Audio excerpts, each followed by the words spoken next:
Halo, selamat datang bagi Anda yang baru pertama kali hadir di ibadah online MDC Samarinda. Dan selamat bertemu kembali bagi Anda yang setia mengikuti ibadah online ini. Sebelum mengikuti ibadah online ini, perlu diperhatikan hal-hal berikut ini, yaitu: yang pertama, ikutilah dengan sungguh-sungguh tanpa melakukan pekerjaan lainnya. Jadi kita fokus dengan ibadah kita. Yang kedua, meskipun kita mengadakan ibadah online di rumah kita masing-masing, percayalah urapan dan jamahan Tuhan tetap nyata di dalam hidup kita. Mari segera saja kita ikuti bersama ibadah online MDC Samarinda. Selamat menikmati ibadah. Selamat pagi gereja Tuhan. Mari kita bersyukur kepada Tuhan. Mari kita bawa pujian bagi Tuhan. Sebab Dia Raja, Dia Allah yang telah mengalahkan maut dan memberikan kemenangan bagi kita. Haleluya.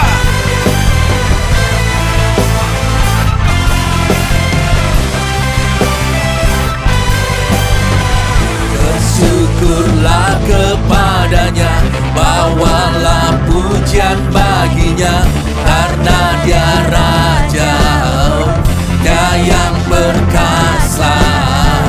Tuhanlah kekuatanku, mazmur dan keselamatanku, Dia penolongku, yang beri hidupku. Kau yang berjaya, seluruh semesta sujud menyembah. Agunglah kebangkitanmu, mujizat telah terjadi. Junjung kasih anugerahmu, kekal teguh dan mulia. Masyurlah perbuatanmu, Kau penyelamat hidupku. Kasih-Mu tiada tara, bertata Kau Tuhan Rajaku.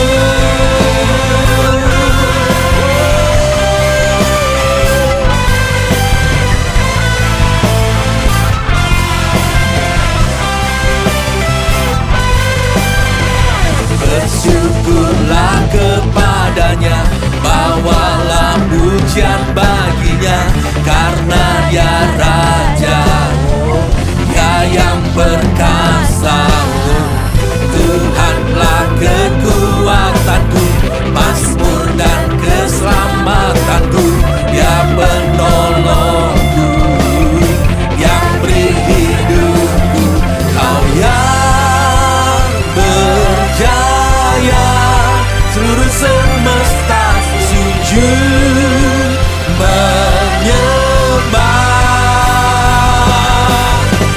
Agunglah kebangkitanmu, mujizat telah terjadi. Junjung kasih anugerahmu, kekal teguh dan mulia. Masyurlah perbuatanmu, Kau penyelamat hidupku.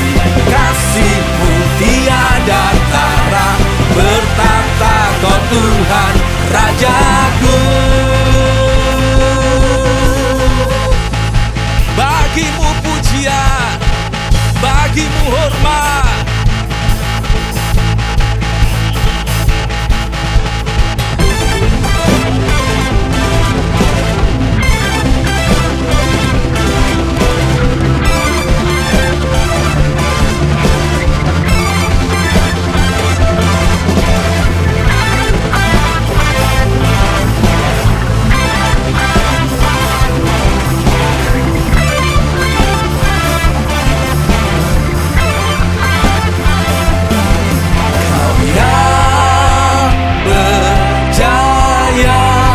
Seluruh semesta sujud menyembah. Kau yang berjaya, seluruh semesta sujud menyembah. Agunglah kebangkitanmu, mujizat telah terjadi. Junjung kasih anugerahmu, kekal teguh dan mulia. Masih perbuatanmu, Kau penyelamat hidupku. Kasih-Mu tiada tara, bertata Kau Tuhan Raja. Agunglah kebangkitan-Mu, mujizat telah terjadi. Junjung kasih anugerah-Mu, kekal teguh dan mulia. Masyurlah perbuatan-Mu, Kau penyelamat hidupku. Kasih-Mu tiada tara, bertata Kau Tuhan Rajaku.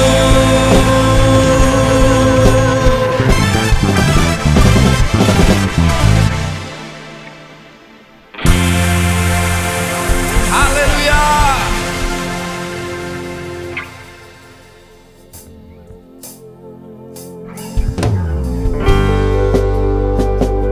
Yesus, Kaulah Tuhan.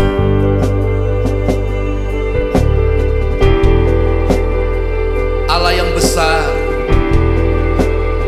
Allah yang berkuasa.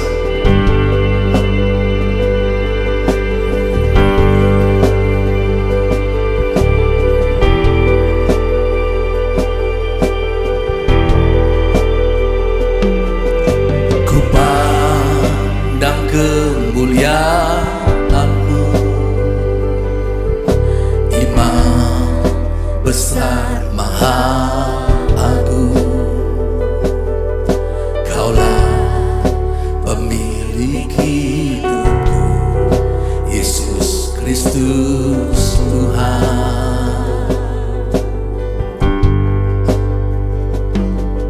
Sujud di depan tahta-Mu, taklukkan seluruh hidupku.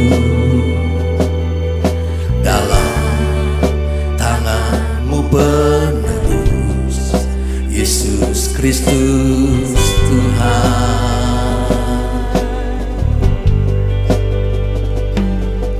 Tiada satu pun yang luput dari karya kasih-Mu yang mulia.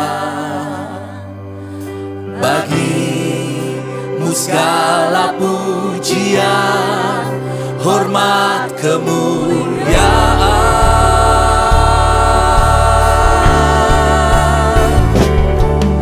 Engkau Tuhan ku tinggikan, yang bangkit dan menang, Yesus Kristus Tuhan. Raja mulia dan luhur, berkorban bagiku. Selamatkan jiwaku.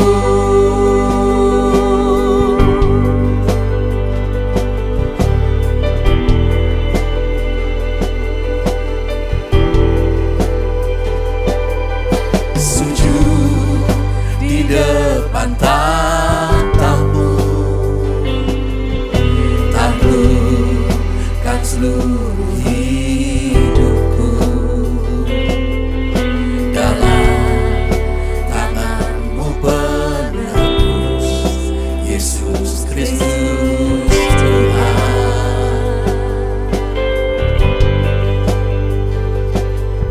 Tiada satu pun yang luput dari karya kasih-Mu yang mulia.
tiada satu pun yang luput dari karya kasih. Mulia, mulia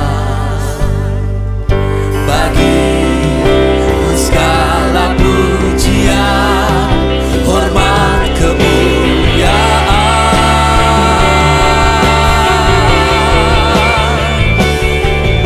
Engkau Tuhan ku tinggikan, yang bangkit dan menang, Yesus Kristus Tuhan, Raja mulia dan luhur, berkorban bagiku.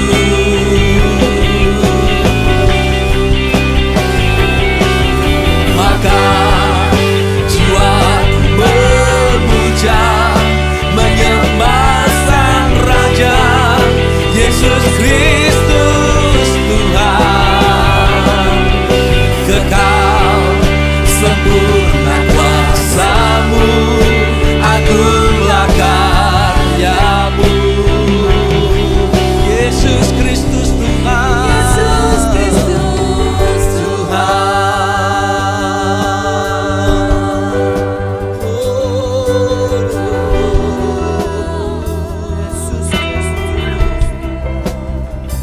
Kami meninggikan-Mu Tuhan, kami menyembah-Mu Yesus, kami agungkan Kau Tuhan, sebab Kau layak, Engkau layak, layak Kau ditinggikan, layak Kau disembah.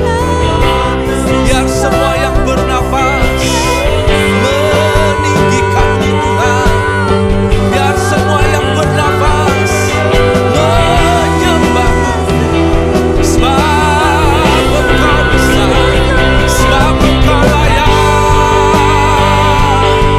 Jesus, bagimu segala pujian, bagimu segala hormat, kemuliaan bagimu in the highest. Haleluya, besar Kau Tuhan, Yesus Tuhan, Allah yang berkuasa.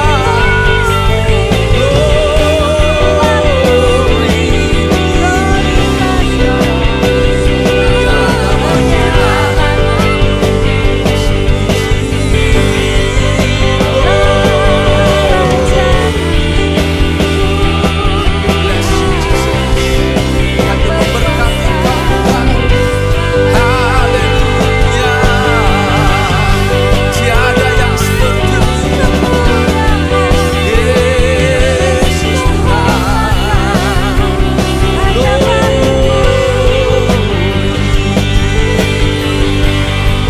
Nama-Mu besar, mulia,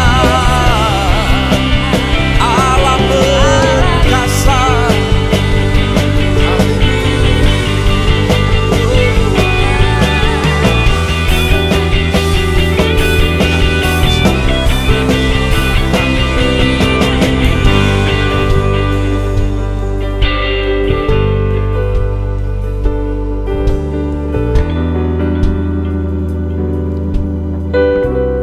Kami memuji kebesaran-Mu, ajaib Tuhan, ajaib Tuhan. Kami memuji kebesaran-Mu, ajaib Tuhan,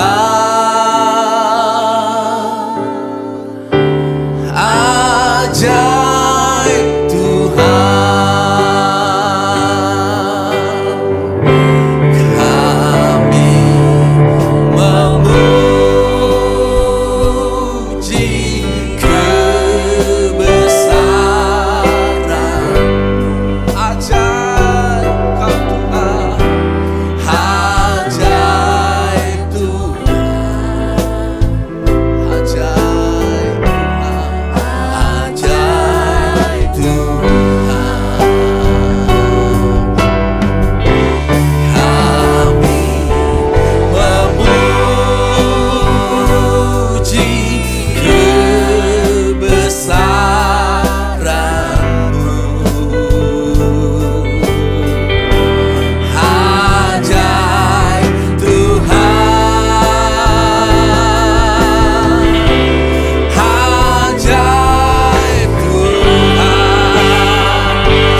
Shalom jemaat Tuhan di GKPB Masa Depan Cerah Samarinda. Terima kasih untuk kesempatan yang diberikan kepada saya oleh Bapak Gembala Pastor Agus Endarsa beserta pimpinan dan jemaat MDC Samarinda. Untuk saya boleh menyampaikan firman Tuhan di hari yang spesial ini, yaitu hari kenaikan Tuhan Yesus ke surga. Seingat saya, dulu saya pernah melayani 2 kali di MDC Samarinda ini. Yang pertama itu ibadah kita waktu itu masih di Hotel Senior, dan yang kedua sekitar tahun 2006 di Ruko ya. Baik, mari kita lihat di Alkitab percakapan di detik-detik terakhir sebelum Tuhan Yesus meninggalkan murid-muridnya terangkat ke surga. Kisah Rasul 1 ayat yang ke-6 sampai 9. Kisah Rasul 1 ayat 6 sampai 9. Maka bertanyalah mereka yang berkumpul di situ, Tuhan, maukah engkau pada masa ini memulihkan kerajaan bagi Israel? Jawabnya, engkau tidak perlu mengetahui masa dan waktu yang ditetapkan oleh Bapakku sendiri menurut kuasanya. Tetapi kamu akan menerima kuasa. Ini, dunamis. Ya. Kalau Roh Kudus turun ke atas kamu, dan kamu akan menjadi saksiku di Yerusalem dan di seluruh Yudea, dan Samaria, dan sampai ke ujung bumi. Sesudah ia mengatakan demikian, terangkatlah ia disaksikan oleh mereka, dan awan menutupnya dari pandangan mereka. Murid-murid Yesus itu berpikiran sempit, hanya sebatas lokalnya saja, yaitu memulihkan kerajaan bagi Israel. Kalau sekarang itu, ya seperti orang-orang yang hanya memikirkan gereja lokalnya saja, tidak berpikir global dunia. Tidak mau memikirkan yang lebih luas. Visinya sempit. Memang kita terlebih dulu harus fokus memperlengkapi gereja lokal kita. Ya, tetapi jangan lupa setelah diperlengkapi, maka kita harus bersedia keluar diutus. Apostelo namanya. Diutus keluar menjadi saksi Kristus ke seluruh dunia sampai ke ujung bumi. Kalau tidak mau, ya terpaksa Tuhan izinkan adanya aniaya jemaat mula-mula yang membuat mereka tersebar ke berbagai daerah. Ini namanya diekbalo, dipaksa keluar. Anda pilih yang mana? Dipaksa keluar atau diutus baik-baik. Seperti doa Tuhan Yesus yang terakhir di Injil Yohanes 17 ayat 15 dan 16. Injil Yohanes 17 ayat 15 dan 16. Aku tidak meminta supaya engkau Bapa mengambil mereka dari dunia, tetapi supaya engkau melindungi mereka daripada yang jahat. Mereka bukan dari dunia, sama seperti aku bukan dari dunia. We are in the world, but not of the world. Kita bukan dari dunia ini, tetapi Tuhan Yesus meminta kita tinggal di dunia. Mengapa? Ya, jelas. Bagaimana mungkin kita bisa menjadi terang dunia dan garam dunia kalau kita tidak terhubung, terkonek, masuk ke dalam dunia. Tetapi Tuhan Yesus minta supaya kita dilindungi daripada yang jahat. Setiap kali saya membawa rombongan hamba-hamba Tuhan yang hendak pergi ziarah ke Israel, mereka selalu khawatir dengan udara dingin dan salju di bulan-bulan musim dingin di Israel. Karena kita orang Indonesia hidup di negara tropis yang tidak pernah mengenal 4 musim dalam setahun, atau bahkan tidak pernah mengalami musim dingin dan bersalju. Sehingga mereka lebih suka pergi di musim panas seperti suhu udara di Indonesia. Mereka khawatir di musim dingin mereka tidak bisa keluar hotel, karena di luar hotel suhu udaranya dingin dan bersalju. Bagaimana caranya supaya kita tetap bisa beraktivitas di tempat terbuka meskipun di luar lagi musim dingin dan bersalju? Ya, tentunya kita harus melindungi diri kita dengan sepatu khusus untuk berjalan di salju. Dengan pakaian khusus yang tebal, penutup kepala, telinga, dan bila perlu pakai masker dan sarung tangan, dan sebagainya. Demikian juga dengan gereja Tuhan. Kita diminta Tuhan tinggal di dunia. Meskipun kita tidak berasal dari dunia. Tetapi kita jangan hanya bergerak di dalam gereja lokal saja. Di dalam gereja terus. Kita harus pergi keluar gereja. Masuk ke dunia yang ada. Dunia bisnis, dunia musik, dunia fashion, dan sebagainya. Tetapi kita harus diperlengkapi terlebih dahulu untuk perlindungan kita. Seperti yang Tuhan Yesus katakan di Injil Lukas 24 ayat 49. Lukas 24 ayat 49. Dan aku akan mengirim kepadamu apa yang dijanjikan Bapakku. Tetapi kamu harus tinggal di dalam kota ini sampai, ingat, sampai kamu diperlengkapi dengan dunamis, kekuasaan, dunamis dari tempat tinggi. Ternyata pengalaman dan pengetahuan murid-murid Yesus yang luar biasa itu masih tidak cukup mampu untuk memulihkan kerajaan Allah di dunia ini. Mereka harus menunggu sampai diperlengkapi dengan kekuasaan, dunamis dari tempat tinggi. Coba Anda bayangkan bagaimana seorang manusia Peter Parker bisa menjadi Spider-Man. Bisa merayap, bisa mengeluarkan jaring laba-labanya dari tangannya, jarinya. Bagaimana mungkin? Kecuali dimasukkan atau diinjeksi suatu zat namanya Spider-Man. Jadi kita pun harus dipenuhi, dimasuki oleh zat namanya Roh Kudus. Baru kita bisa punya kuasa dunamis. Tidak mungkin dengan latihan yang banyak, pengetahuan yang luar biasa, bisa mengeluarkan jaring laba-laba dari jarinya Peter Parker, tangan Peter Parker. Nah, mungkin bisa. Hanya mungkin kalau dimasuki zat Spider-Man. Begitu pentingnya kuasa dunamis ini bagi kita dan gereja Tuhan. 2 Timotius 3 ayat yang kelima menyatakannya. Memberi kita peringatan untuk semua gereja kita. 2 Timotius 3 ayat yang kelima. Secara lahiriah mereka menjalankan ibadah mereka. Mereka menyelenggarakan ibadah mereka. Tetapi pada hakikatnya mereka memungkiri kekuatan. Nah, memungkiri kekuatan itu dunamisnya. Kuasa ibadahnya. Jauhilah mereka itu. Jauhilah komunitas mereka itu. Tinggalkan. Jangan bergaul dengan orang-orang yang seperti itu. Ibadah mereka fokusnya hanya ke hal-hal yang lahiriah. Coba Anda pikir baik-baik. Gedung yang indah. Berlomba-lomba siapa yang paling besar gedungnya. Itu untuk siapa? Untuk Tuhan? Jelas bukan. Ya untuk kita sendiri. Atau musik pujian yang keren. Sampai membolehkan orang-orang pemusik, penyanyi yang bukan orang Kristen bahkan. Yang penting bagus main musiknya. Yang penting merdu suara nyanyinya. Coba Anda pikir, untuk siapa kita mengundang mereka nyanyi di gereja kita? Ya untuk kita, jelas. Beberapa tahun yang lalu saya diundang oleh panitia KKR di sebuah kota yang jauh dari kota saya. Kurang lebih 2 jam penerbangan baru sampai. Dan saya belum pernah ke kota tersebut atau pulau tersebut untuk pelayanan KKR selama 4 hari di sana.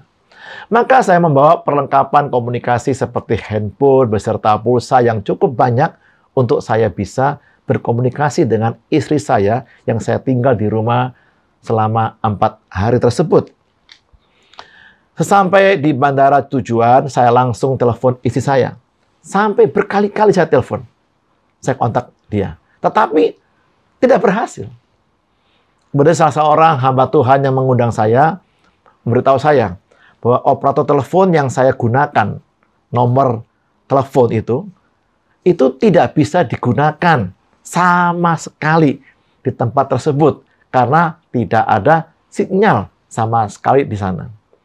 Maka saya terpaksa harus mengganti SIM card handphone saya dengan nomor baru milik operator baru pula. Kalau tidak, meskipun handphone saya canggih, pulsa saya cukup banyak, tetapi kalau tidak bisa digunakan untuk telepon, tidak bisa connect, ya percuma. Paling handphone tersebut saya pakai untuk pamer, ya, atau untuk main games. Gereja-gereja yang fokus ibadahnya hanya pada hal-hal lahiriah, tetapi memungkiri kekuatan dinamis ibadahnya. Padahal kuasa ibadahlah yang bisa menyentuh dan mengubah hidup seseorang. Bagaimana kita menyelenggarakan ibadah kita. Jangan sampai kita hanya fokus pada hal-hal yang kelihatan untuk manusianya, bukan untuk Tuhan. Seperti kue tart yang indah dengan aksesoris dan tata hias kuenya. Tetapi dalamnya kue itu terbuat dari gabus atau styrofoam yang tentunya tidak bisa kita makan, nggak bisa dinikmati. Jadi kue tersebut memang hanya bisa untuk dipamerkan atau sekedar orang lain lihat aja, seperti itu. Ada contoh di Alkitab, orang yang baik, tetapi dia berada di komunitas yang salah, yaitu Jonatan, anak Raja Saul, putra mahkota kerajaan Israel, pewaris takhta Israel. Seberapa baiknya ini Jonatan? Coba kita lihat di 1 Samuel 23, ayat 16 dan 17. 1 Samuel 23 ayat 16 dan 17. Maka bersiaplah Yonatan anak Saul, lalu pergi kepada Daud di Koresa. Ia menguatkan kepercayaan Daud kepada Allah. Luar biasa. Saingannya dia, rivalnya dia, tapi dia baik sama Daud.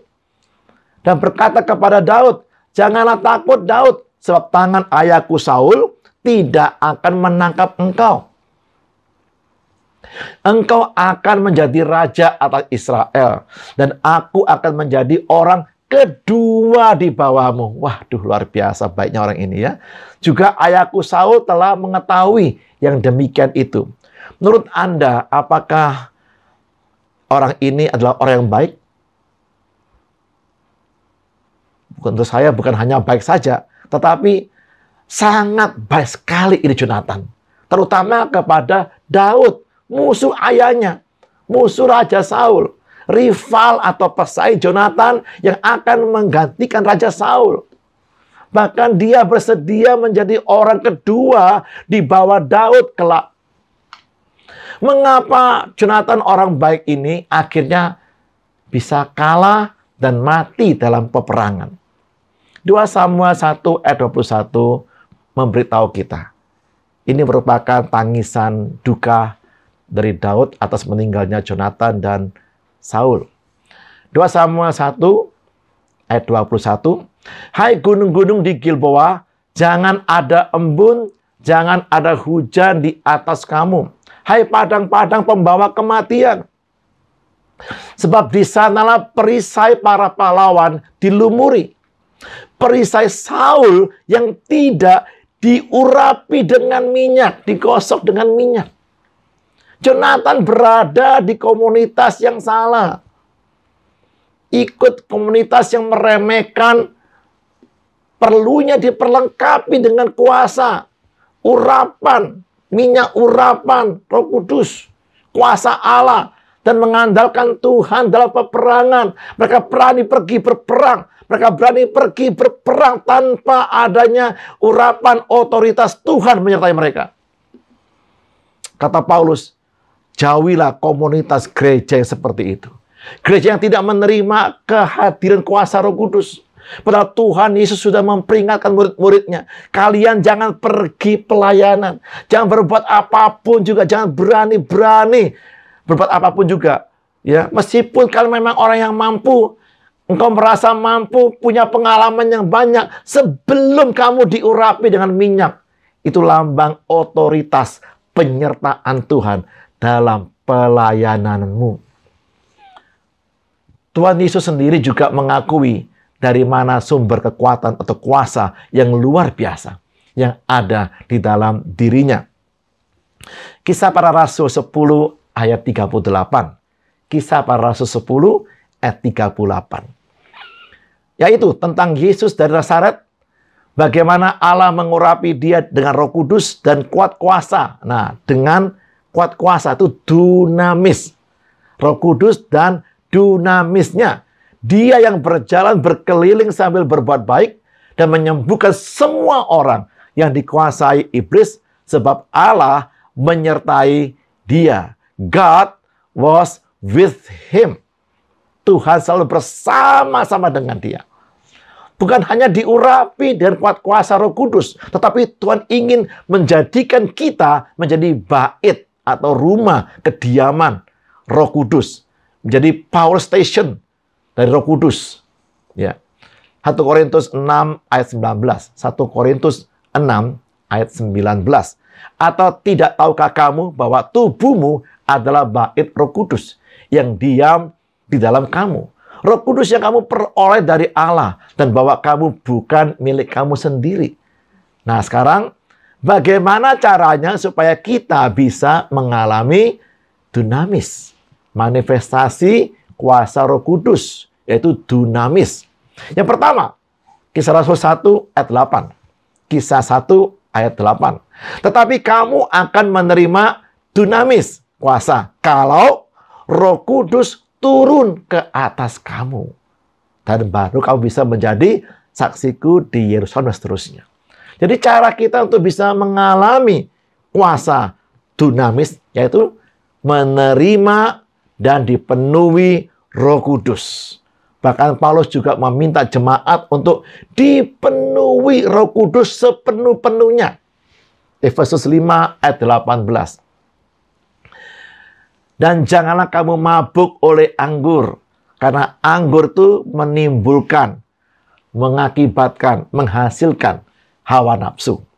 Tetapi hendaklah kamu penuh, Inggrisnya be filled to the full, diisi sampai penuh dengan roh. Bagaimana cara mengisinya sampai penuh? Yesaya 40 ayat 31. Tetapi orang-orang yang menanti-nantikan Tuhan mendapat kekuatan baru. Mereka seumpama raja wali yang naik terbang dengan kekuatan sayapnya.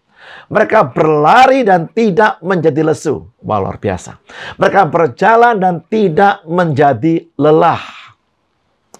Teman saya pernah beritahu saya bahwa suatu kali mereka berlima naik mobil kecil dengan cc tidak sampai 1000 cc, pergi ke daerah Puncak Trawas. Puncak Trawas itu terkenal jalannya ada tikungan dan langsung tanjakan sekaligus yang sangat curam sekali. Ya. Ada 2 kali seperti itu. Ya. Belokannya hampir U-turn, putar balik begitu, dan menanjak tiba-tiba sekaligus. Akhirnya terjadilah power mesin mobilnya tidak cukup kuat untuk berbelok sekaligus menanjak tajam dengan 5 orang penumpang di dalamnya. 4 penumpang dipaksa turun untuk mendorong mobil kecil tersebut. Dan mobil itu berjalan dengan tenaga manusia, ngos-ngosan, bukan mesin. Gereja tanpa kuasa dunamis akan berjalan lambat, geraknya lambat, juga ngos-ngosan. Karena mengandalkan kemampuan manusia, kepintaran manusia. Atau sebuah pesawat terbang baru bisa terbang kalau ia melaju dengan kecepatan minimal 500 km per jam. Itu pun harus melawan angin, arah angin, supaya bisa terbang ke atas. Kalau Anda ingin bisa melakukan perkara-perkara yang mustahil dalam hidup Anda bisa terbang, berlari, tidak bisa lesu, berjalan tidak bakalan lelah, maka kita harus diisi sampai penuh. Be filled to the full. Ya, jangan tanggung-tanggung. Haleluya. Yang kedua, bagaimana caranya supaya kita bisa mengalami dunamis? Kejadian 1 ayat 26. Berfirmanlah Allah, baiklah kita menjadikan manusia menurut gambar dan rupa kita. Supaya dengan demikian mereka bisa berkuasa. Nah, untuk bisa berkuasa, yang pertama-tama Tuhan menciptakan, menjadikan karakternya dulu ada pada manusia. Baru bisa berkuasa, baru berkatnya. Ya, jadi dibentuk karakternya baru diberkati. Sebelum Tuhan mempercayakan kepada kita otoritas, kuasa dunamis, maka Tuhan akan membentuk gambar dan rupa kita, karakter kita terlebih dahulu serupa Kristus. Yang terakhir, yang ketiga, bagaimana caranya supaya kita bisa mengalami manifestasi, mengalami kuasa dunamis. Di Markus 5 ayat 27 sampai 28 ada sebuah kisah, yaitu perempuan ya yang lagi sakit pendarahan. Dia sudah mendengar berita-berita tentang Yesus. Maka di tengah-tengah orang banyak itu, ia mendekati Yesus dari belakang dan menjamah jubahnya. Sebab katanya, asal ku jamah saja jubahnya, aku akan sembuh. Perempuan ini sudah menderita sakit pendarahan selama 12 tahun. Dan berbagai tabib sudah pernah mengobatinya. Namun kondisinya semakin buruk. Dia belum pernah berjumpa dengan Yesus. Ya, seperti kita sekarang ini. Ya, hanya pernah mendengar berita-berita tentang Yesus. Kata Roma 10 ayat 17. Jadi iman timbul dari pendengaran. Dan pendengaran oleh firman Kristus. Apa yang sudah Anda dengar, apa yang sudah dia dengar, itu memunculkan iman, sekaligus pengharapan terakhir, dan satu-satunya untuk kesembuhannya. Dan itu semua ditujukan kepada Yesus. Tiba-tiba dengan spontan dia berkata, asal ku jamah saja jubahnya, aku akan sembuh. Dari mana kalimat ini bisa muncul? Bisa perempuan itu dapatkan? Dari Alkitab? Jelas bukan. Karena tidak ada kata seperti itu, maupun peristiwa seperti itu di Alkitab kita. Inilah yang saya sebut sebagai iman yang spontan dan kreatif. Milikilah iman yang spontan dan kreatif. Ya. Seperti waktu kita makan roti dan minum anggur perjamuan kudus. Nah, kalau kita memiliki iman, kesembuhan, atau pemulihan, atau apapun yang lain, maka terjadilah sesuai dengan iman kita. Atau waktu Anda minum obat, apakah Anda meminumnya dengan iman yang spontan dan kreatif? Kemudian lanjut di ayat 29 sampai 31 dari Markus 5. Seketika itu juga berhentilah pendarahannya, dan ia merasa bahwa badannya sudah sembuh dari penyakitnya. Lihat ini, iman dulu, baru ia merasa. Jangan dibalik. Karena iman tidak sama dengan perasaan. Iman dulu, baru kita merasa dunamisnya itu. Baru mengalami dunamisnya itu. Pada ketika itu juga Yesus mengetahui bahwa ada dunamis, tenaga, power yang keluar dari dirinya. Lalu ia berpaling di tengah orang banyak dan bertanya, siapa yang menjamah jubahku? Murid-muridnya menjawab, engkau melihat bagaimana orang-orang ini berdesak-desakan dekatmu. Dan engkau bertanya, siapa yang menjamah aku? Yang bisa menarik keluar kuasa dunamis dari diri Yesus itu adalah iman dengan penuh pengharapan dari perempuan yang menderita pendarahan ini. Sedangkan orang-orang lainnya tidak secara khusus menjamah jubah Yesus dengan iman. Hanya kebetulan nyenggol sana, nyenggol sini. Mereka lebih suka dengan keramaiannya. Banyak jemaat Tuhan datang ke gereja kita setiap hari Minggu. Mungkin mereka suka dengan keramaiannya. Dengar khotbah yang indah atau musik yang indah. Mereka dengar khotbah yang sama, musik yang sama, tempat yang sama, tapi tidak semuanya mengalami kuasa dunamis. Mengapa? Sama jawabannya. Karena ada yang datang dengan iman berjumpa Yesus Tuhan. Dan imanlah yang membuat Tuhan berkenan untuk dijumpai. Bukan perasaan. Juga ada yang datang tanpa iman. Ya, mereka selesai ibadah, mereka nyinyir gitu ya. Mereka kecewa. Katanya hari ini Tuhan tidak hadir di ibadah kita. Kalau yang minggu lalu, saya yakin Tuhan hadir. Nah, ini perasaan. Tuhan tidak berkenan kepada perasaan. Ibrani 11 ayat yang ke-6. Tetapi tanpa iman tidak mungkin orang berkenan kepada Allah. Sebab barang siapa berpaling kepada Allah, ia harus percaya bahwa Allah ada dan bahwa Allah memberi upah kepada orang yang sungguh-sungguh mencari Dia. Bagaimana dengan ibadah Anda? Apakah Anda mencari Tuhan dengan penuh kerinduan dan iman percaya penuh kepadanya? Atau sekedar mau rame-rame saja? Sekedar ikut saja ke gereja? Saya ingin mengajak Anda membaca kembali 2 Timotius 3 ayat yang ke-5 tadi. 2 Timotius 3 ayat yang ke-5. Secara lahiriah mereka menjalankan, menyelenggarakan ibadah atau gereja mereka. Tetapi pada hakikatnya mereka memungkiri kekuatan atau dinamis ibadahnya. Jauhilah mereka itu. Jauhilah komunitas yang seperti itu.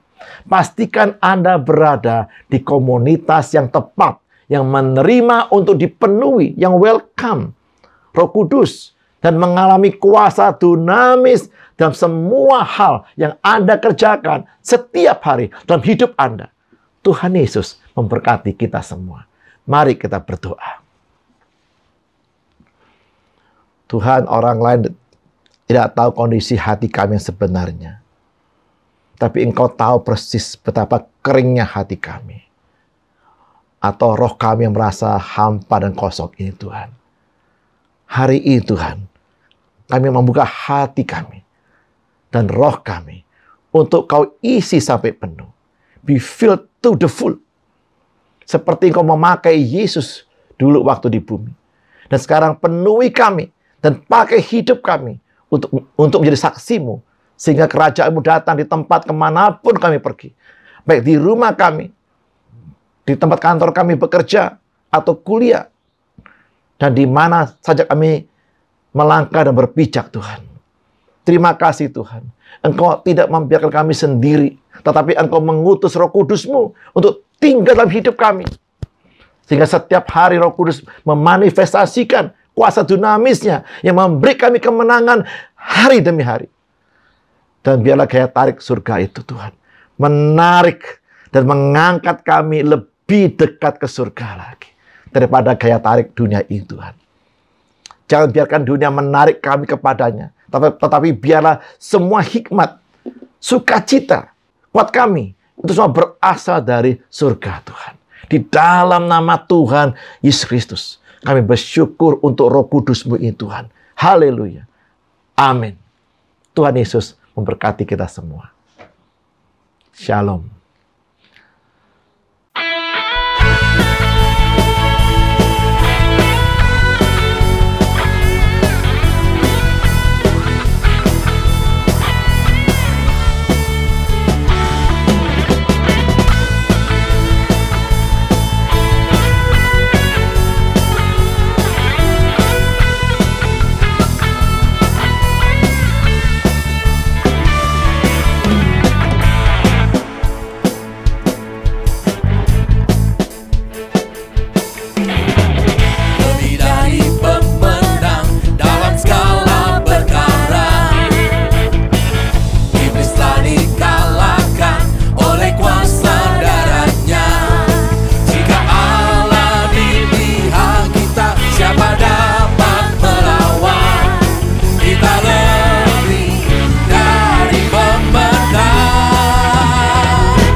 Terima kasih telah mengikuti ibadah kami secara online.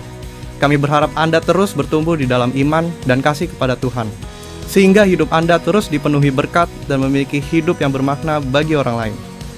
Karena itu, pastikan Anda mengikuti ibadah kami secara online di channel YouTube dan aplikasi MDC Samarinda.